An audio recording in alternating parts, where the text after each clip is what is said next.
2024 లేదా 25లో డిగ్రీ లేదా బీటెక్ చదివారా? సాఫ్ట్‌వేర్ జాబ్ కోసం ఎదురు చూస్తున్నారా? అయితే కోడ్ జ్ఞాన్ 100 డేస్ కోర్సులో చేరండి, జాబ్ సాధించండి. నమస్తే, వెల్కమ్ టు సుమన్ టీవీ. నేను మీ యాంకర్ శ్రీ. రైట్ ను మనతో పాటు ఉన్నారు హైకోర్టు అడ్వకేట్ అలగరి రవీంద్రనాథ్ గారు.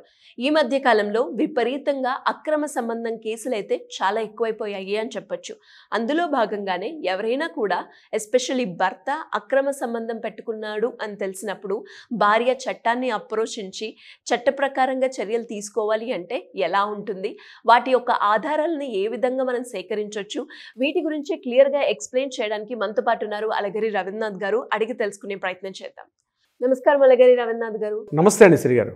నాకు తెలిసి మీరు ఇప్పటి వరకు ఎన్నో రకాలుగా అక్రమ సంబంధం పెట్టుకున్న వాళ్ళని ఆ కేసుల్ని మీరు డీల్ చేయడం జరిగింది.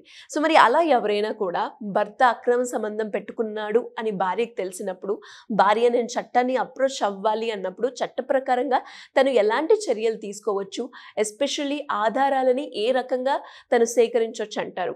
లీగల్ పరంగా ముందుకెళ్ళాలి అంటే ఎలా ఉంటుంది సార్? కొద్దిగా బాధాకరమైన ఇలాంటి కంటెంట్స్ చేయడం విషయంలో బట్ లీగల్ అవేర్నెస్ చేయాలి. సమాజంలో ప్రస్తుతం నడుస్తున్నటువంటి సమాజంలో ఈ రకమైనటువంటి బాధలతో చాలామంది మహిళామణులు ఇబ్బందులు పడుతున్నారు కాబట్టి ఇటువంటి వీడియోస్ కొంత ఎడ్యుకేట్ చేసే ఉద్దేశంతో ఈ వీడియోస్ చేస్తున్నాం. పెళ్ళి అనేది చాలా ప్రామాణికంగా ఉన్నటువంటి ఒక వైవాహిక తంతు ఏదైతే ఉందో చాలా ప్రామాణికమైనది. కానీ కొన్ని సందర్భాల్లో భార్యకు భర్త కావచ్చు, భర్త భార్యకు కావచ్చు, కొన్ని సందర్భాల్లో ఒకరి మీద ఒకరికి ఏదైనా కారణాలు రీత్యా కాస్త తగ్గిన తర్వాత అక్రమ సంబంధాలన్నీ ఇటీవల కాలంలో బాగా పెరిగాయి.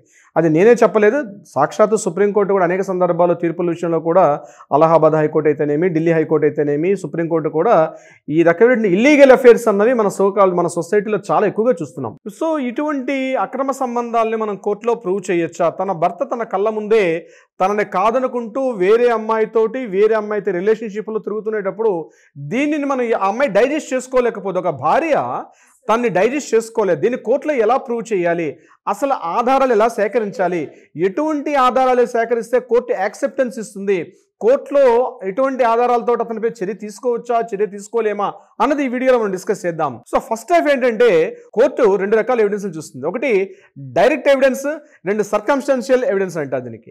అంటే డైరెక్ట్ ఎవిడెన్స్ అంటే అక్కడ జరిగినటువంటి విషయాన్ని డైరెక్ట్గా చూసినటువంటి ప్రత్యక్షంగా ఉన్నటువంటి సాక్షుల్ని విచారణ చేసి దాన్ని డైరెక్ట్ ఎవిడెన్స్ అంటారు. సర్కమ్స్టాన్షియల్ ఎవిడెన్సెస్ అంటే ఎలా ఉంటుందంటే అక్కడ ఉన్నటువంటి ఇతరత్ర ఆధారాలు. ఈ సర్కమ్స్టాన్షియల్ ఎవిడెన్స్ని మాత్రమే మ్యాక్సిమం కోర్టు ఈరోజు పరిగణలో తీసుకునే పనిచేస్తుంది. డైరెక్ట్ ఎవిడెన్సెస్ అన్నది ముఖ్యంగా ఈ అక్రమ సంబంధాలు లాంటి కేసుల్లో కోర్టు పెద్దగా దాన్ని యాక్సెప్టెన్స్ ఇస్తున్నప్పుడు కూడా మ్యాక్సిమం డిపెండ్ అయింది సర్కమ్స్టాన్షియల్ ఎవిడెన్సెస్. సో ఇవి ఎలా ఉంటాయి ఇప్పుడు నేను మీకు చెప్తాను. దీనిలో ఫస్ట్ పాయింట్ వాట్సాప్ చాట్స్. అంటే తన భర్త వేరే అమ్మాయితో ఉన్నట్టుగా వాట్సాప్ చాట్స్ కానీ, కాల్ రికార్డ్స్ కానీ, టెక్స్ట్ మెసేజెస్ కానీ, సోషల్ మీడియాలో ఉన్నటువంటి ప్లాట్ఫామ్స్లో ఆ అమ్మాయితో మాట్లాడుతుంటే కాల్స్ లిస్ట్, చాట్స్ ఇవన్నీ కూడా ఒక సర్కమ్స్టాన్షియల్ ఎవిడెన్స్గా పరిగణలో తీసుకుంటుంది. నెంబర్ 2, రాత్రి సమయాల్లో కంటిన్యూస్గా కాల్ రికార్డింగ్స్ మాట్లాడుతుంటే దాన్ని కూడా ఎవిడెన్స్గా మనం మాట్లాడుకోవచ్చు. అంటే తన భార్య పక్కన ఉంటుండగా భార్యని పక్కన పెట్టి తన భర్త వేరే అమ్మాయితోటి కంటిన్యూస్గా అంటే నవ్వుకుంటూ మాట్లాడుకుంటూ, అంటే హద్దు మీరి ఏది మాట్లాడాలో ఏది మాట్లాడకూడదో అనుచితంగా ఒక రకటి ఒక పరిధి దాటి మాట్లాడితే వాటిని కూడా కోర్టు సర్కమ్స్టాన్షియల్ ఎవిడెన్సెస్గా తీసుకుంటుంది.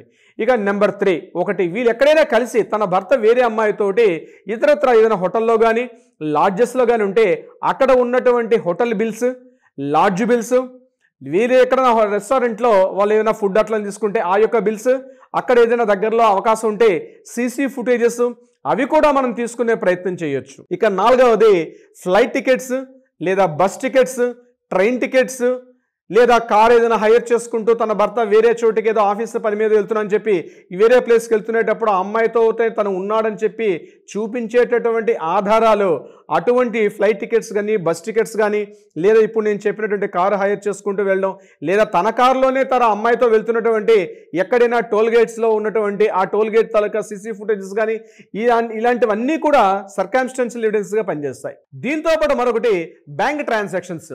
అంటే ఆ అమ్మాయికి తన భర్త అకౌంట్ నుంచి ఆ అమ్మాయికి కంటిన్యూస్గా అమౌంట్ వెళ్ళడం, అంటే కొంత అమౌంట్ పంపించడం కానీ లేకపోతే ఏదైనా గిఫ్ట్లు కొనడం కానీ, అంటే ఆ అమ్మాయికి గోల్డ్ ఐటమ్స్ పర్చేజ్ చేయడం కానీ, లేకపోతే గిఫ్ట్ లాంటి ఐటమ్స్ పర్చేజ్ చేస్తున్నట్టు ఏంటంటే భర్త యొక్క అకౌంట్ నుంచి ట్రాన్సాక్షన్స్ జరిగినట్టుగా మనం చూపించుకోగలిగితే, ఒక బంగారం షాప్కి వెళ్ళి ఆమెకు ఒక వడ్డానో లేకపోతే ఏదైనా నగ ఏదైనా కొన్నాడు అనుకోండి, తన భర్త వేరే అమ్మాయికి అటువంటి గిఫ్ట్లు కానీ, నావెల్టీస్ కానీ, లేకపోతే ఇతరత్ర ఏదైనా ప్రైజ్ మనీ కానీ ఇస్తున్నట్టుగా ఉంటే దాన్ని కూడా చూపించుకోవచ్చు.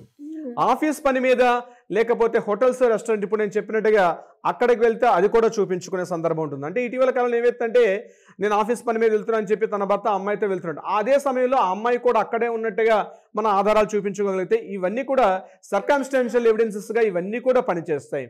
లేకపోతే రిసార్ట్స్కి వెళ్తారు, లేకపోతే హోటల్స్కి వెళ్తారు, హిల్ స్టేషన్స్కి వెళ్తారు, లేకపోతే కొన్ని రకాలైనటువంటి నేను చెప్పినటువంటి అంటే థీమ్ ఈవెంట్స్ ఉంటాయి. ఈ థీమ్ ఈవెంట్స్ కూడా ఆమెతో కలిసి వెళ్తున్నట్టుగా ఉన్నటువంటివి ఇవన్నీ కూడా సర్కమ్స్టాన్సెస్ ఎవిడెన్సెస్గా పనిచేస్తాయి. అక్కడ ఆ వెళ్ళే సందర్భాల్లో కూడా తన ఫ్రెండ్స్ని తీసుకెళ్తూ ఈ అమ్మాయితో ఉన్నారు కాబట్టి అక్కడ అతను ఏదైనా ఎవిడెన్స్ని, నేను ఒక అమ్మాయితో వెళ్ళలేదు, నేను ఇతరత్ర వెళ్ళాను చూపించినప్పటికీ కూడా ఆ అమ్మాయి కానీ అక్కడ పార్టిసిపేషన్ చేసి ఇప్పుడు నేను చెప్పిన మిగిలినటువంటి ఎవిడెన్స్లు కూడా అందులో ఉన్నట్లయితే దానిని కూడా కోర్టు సర్కమ్స్టాన్షియల్ ఎవిడెన్సెస్గా తీసుకునే అవకాశం కూడా ఉంటుంది. అంటే ఏ రకమైన ఆధారం ఉన్నా సరే కోర్టు అన్నది దాన్ని పరిగణలో తీసుకుంటుంది.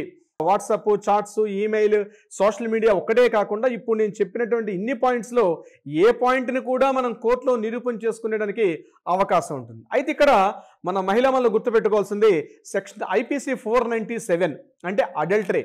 అంటే తన భర్త కేవలం తనతో కాకుండా ఇతర వ్యక్తులతో కలిసి ఉన్నటువంటి ఏదైతే ఉందో, ఇంతకుముందు అది సెక్షన్ 497 అన్నది క్రిమినల్ గ్రౌండ్స్లో చూసేవారు. అంటే అది చట్టరీత్యా నేరం, క్రిమినల్ యాక్టివిటీస్లో చూసేవారు. కానీ మనకి 2017లో Joseph Shine versus Union of India అన్నటువంటి కేసులో సుప్రీంకోర్టు ఏం చేశారంటే IPC 497 అన్నటువంటి సెక్షన్ని అడల్టరీ ఈజ్ నాట్ ఏ, ఇది క్రిమినల్ కాదు, ఇది సివిల్ గ్రౌండ్స్లో మాత్రమే చూడొచ్చు అని చెప్పి ఎప్పుడైతే పెట్టారో, ఇప్పుడు నేను చెప్పినటువంటి ఈ ఆధారాలు ఇవన్నీ కూడా కేవలం హిందూ మ్యారేజ్ యాక్ట్ సెక్షన్ 13(1)(2)లో ఏం చెప్తున్నారు, 1955 హిందూ మ్యారేజ్ యాక్ట్ ప్రకారం డివోర్స్ తీసుకోవడానికి మాత్రమే ఆధారాలుగా పనిచేస్తాయి. అంతే తప్పించి ప్రత్యేకంగా అతని పైన చట్టరీత్యా లేకపోతే 2 సంవత్సరాలు, ఏడాది పాటో, 3 ఏళ్ల పాటో అతన్ని జైలు శిక్ష కావచ్చు, జరిమానా కావచ్చు, ఇతరత్ర వేసే అవకాశం లేదు. కానీ ఈ రకంగా తన భర్త వేరే అమ్మాయితో కలిసి తిరుగుతున్నట్టుగా ఉంటే డివోర్స్ గ్రౌండ్స్లో మాత్రం ఇవన్నీ కూడా ఈ ఆధారాలు పనిచేస్తాయి. బట్ అడల్టరీగా మాత్రం పనికొచ్చే అవకాశాలు మాత్రం లేదు. అంటే ఇక ఇద్దరు కూడా ఈ అమ్మాయిని కాకుండా అతను వేరే అక్రమ సంబంధం పెట్టుకున్నాడు కాబట్టి కేవలం డివోర్స్ గ్రౌండ్స్కి మాత్రమే పనిచేస్తాయి. ఇలా చెప్తే నా దగ్గరకు వచ్చే క్లయింట్స్ చాలామంది బాధపడుతుంటారు. అదెట్లా సార్, నేను పెళ్లి చేసుకున్నాను, అతనితో పాటు కలిసి 15 ఏళ్ళు 12 ఏళ్ళ పాటు కాపురం చేస్తున్నాను, మాకు పిల్లలు కూడా ఉన్నారు, నా భర్త తప్పు చేసి వేరే అమ్మాయితో కలిసి వెళ్తున్నప్పుడు చట్టరీత్యా అది ఎట్లా యాక్సెప్టెన్స్ అవుతుంది సార్, చట్టరీత్యా అది మీరు పరిగణలోకి ఎట్లా తీసుకుంటారు, అతని మీద వేరే శిక్షలు లేవంటే అవునమ్మా, ఖచ్చితంగా శిక్షలు లేవు.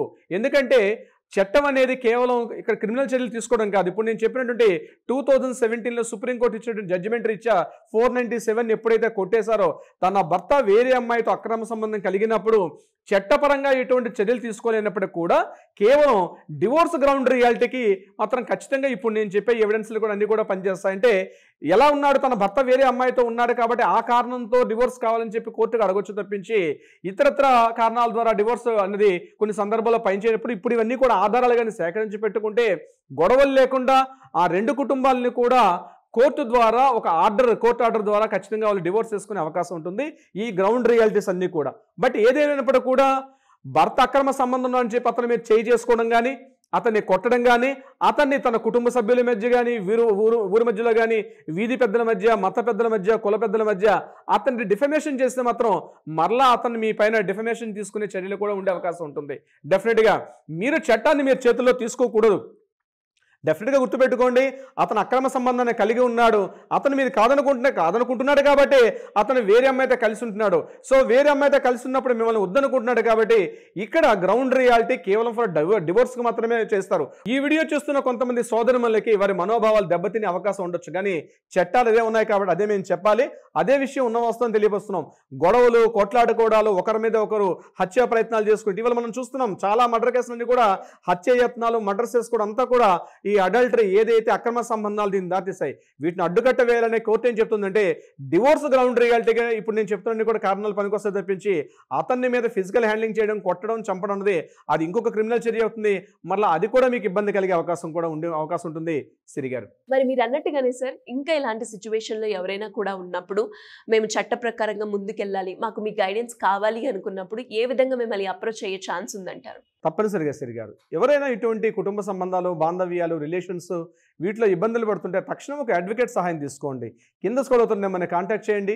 మా లీగల్ టీమ్ మీకు అప్రోచ్ అవుతారు, క్లియర్గా మీకు ఇన్ఫర్మేషన్ ఇస్తారు, ఎలా చేస్తే న్యాయపరంగా సలహా సంప్రదింపులు ఇచ్చే ప్రయత్నం చేస్తారు. అది కాకుండా కోర్టుల్లో ఏదైనా వివాదం ఉంటే కూడా వాటికి పరిష్కారం అయ్యే దిశగా కూడా ప్రయత్నం చేస్తారు సిరి గారు.